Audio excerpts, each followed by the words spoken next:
suis chercheur au CNRS, ici à l'URMIS, et je travaille depuis pratiquement une trentaine d'années sur la question des droites radicales en France et en Europe.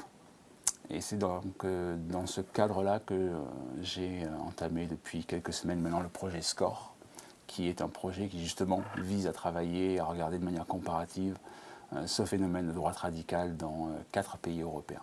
L'objectif de SCORE, c'est de travailler donc sur 4 pays européens, la France, la Grande-Bretagne, l'Allemagne et les Pays-Bas, qui sont des pays qui sont aujourd'hui confrontés à des mouvements de droite radicale importants, puisqu'en France, on connaît le Front National, on a le PVV aux Pays-Bas, l'AfD en Allemagne et le UKIP en Grande-Bretagne. Et donc pour la première fois, on va tenter de mettre en place un modèle comparatif d'analyse de ce vote avec deux dimensions importantes. Une dimension nationale, macro en quelque sorte, et une dimension plus locale. Et en fait, l'objectif principal de SCORE, c'est de travailler véritablement sur les effets de contexte, prendre les électeurs individuels et les placer dans le contexte, dans l'environnement dans lequel ils vivent, et regarder quels sont les effets de ce contexte.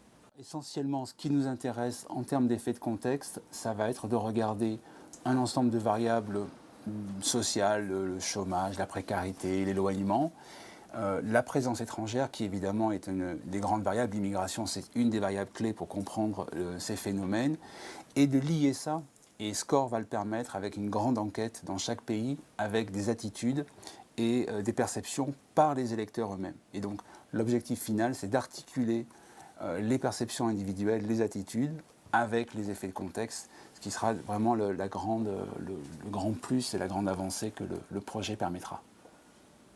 Du point de vue des méthodes, ce qui est très intéressant, c'est que jusqu'à très récemment, il était difficile de mettre en regard des données électorales avec des données de type INSEE en France, sociodémographiques.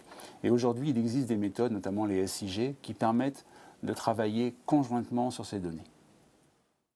Donc, je m'appelle Jérôme Dutosia, je travaille comme assistant de recherche sur le projet SCORE à l'URMIS. Et je travaille plus précisément avec les technologies de systèmes d'information géographique, sur la mise en concordance entre les données électorales à des échelles très fines, donc on a des données électorales à l'échelle des bureaux de vote, avec des données sociodémographiques fournies par entre autres l'INSEE.